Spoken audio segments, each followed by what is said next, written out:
ये सरकार एक परीक्षा नहीं करा सकती। इसकी क्षमता इतनी है कि जिसके स्वयं सर्वोच्च हमारे शिखर पे बैठे हुए लोग जिसके मुखिया हों उसकी परीक्षा न हो पाए। यूजीसी नेट की परीक्षा आखिर क्यों स्थगित की गई? इसके मतलब सरकार अक्षम है। और सरकार के लोग चूंकि जो पहले की परीक्षा हुई हैं उनमें सब सरकारी तंत्र शामिल है, तो इसलिए कहीं ऐसा ना हो जाए कि इसमें भी कुछ गड़बड़ी हो जाए तो परीक्षा स्थगित।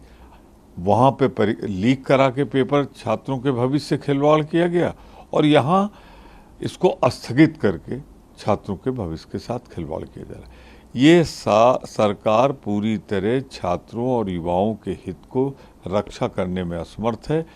लेकिन हमारे नेता राहुल गांधी का वादा है कि हम छात्रों का, नौजवानों का साथ सड़क पर भी देंगे, संसद में भी देंगे। लेकिन सर, कुणाल घोष टीएमसी नेता जो यूजीसी किया गया है उस पर सवाल उठाया है कि ये सरकार का घोटाला है और सीबीआई जांच के जरिए मामले में जो गुनहगार हैं, जो दोषी हैं, उन्हें बचाने की, छुपाने की कोशिश की जाएगी। मैंने कहा तो कि सरकारी तंत्र में जो लोग उपस्थित हैं यानी सरकार के लोग, वही तो घोटाले में शामिल है।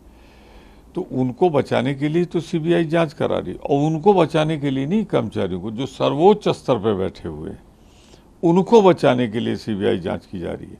अब सर्वोच्च स्तर पर मंत्री, प्रधानमंत्री कार्यालय सब तो है। एक बड़ा सवाल दिग्विजय सिंह ने, 14 लाख छात्रों ने जो एग्जाम दिया उसमें बमुश्किल 5 से 10% मुस्लिम छात्र होंगे, बाकी सब तो हिंदू छात्र है। ये हिंदूवादी सरकार जो हिंदू करती रहती है, उन्हें लाखों हिंदू बच्चों के भविष्य की भी चिंता नहीं है। देखिए, इस सरकार को युवाओं की चिंता नहीं, इस सरकार को छात्रों की चिंता नहीं, ये आने वाले भारत के भविष्य की चिंता नहीं। जो चिंता व्यक्त की है दिग्विजय सिंह जी ने, वो अपनी जगह जायज़ है उनका, कि ये इसमें तो बहुतायत में इस देश के रहने वाले लोग ही शामिल है ना।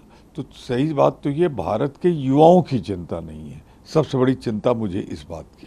हर एक मोर्चे पर आप लोग नए को घेरना शुरू कर दिए हैं, नीट हो, यूजीसी हो। इस बीच जो प्रोटेम स्पीकर का मुद्दा है उस पर भी किरण रिजिजू जो संसदीय कार्य मंत्री हैं, उन्होंने कहा कांग्रेस की समझ पर मुझे आश्चर्य होता है, जिन्हें हमने बनाया है वो 8 बार से लगातार सांसद हैं, जबकि जो के सुरेश कांग्रेस के नेता हैं उनका बीच में ड्रॉप भी है। सवाल सीधा सही है, कार्यकाल किसका ज़्यादा है? 7 बार बड़ी संख्या होती है या 8 बार बड़ी होती?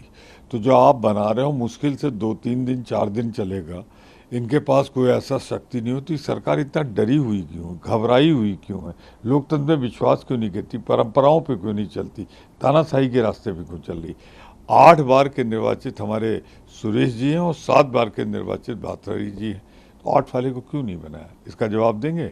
गणित आती कि नहीं आती उनको, गिनती आती कि नहीं आती? फरवरी 2024 था पर्चा लीक विरोधी कानून, उसे आनंद फानंद में लागू किया गया है, जिसमें हैवी पेनल्टी और सजा का प्रावधान है। क्या सरकार अपना फेस सेविंग करना चाह रही है या इसके जरिए वाकई नकेल कसेगा? मेरा कहना सिर्फ ये, कानून बना देना काफ़ी नहीं है, कानून का पालन हो। इसमें तो विपक्ष नहीं था ना, सरकारी एजेंसी थी, सरकारी कर्मचारी थे, सरकारी तंत्र थे और उनके दल से जुड़े हुए लोग ही तो उन संगठनों में बैठे हैं। शिक्षा के जितने संचालित करने वाले, नियंत्रित करने वाले, इसको चलाने वाले, सब में तो इन्होंने आरएसएस और इससे जुड़े हुए तमाम संगठनों के लोगों को बैठा लिया है। तो ये सरकार नहीं चला रही बल्कि संगठन से जुड़े लोग चला रहे हैं और वो अरबों में खेल रहे हैं। ऐसा लगता है अगर पेपर 40 लाख और 45 लाख में बिक रहा है तो कितना पैसा आया?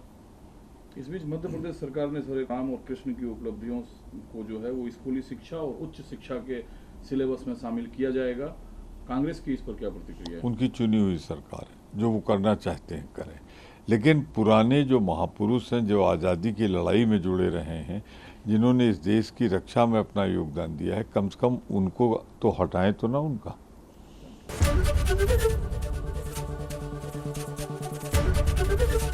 एबीपी गंगा, खबर आपकी, जुबान आपकी।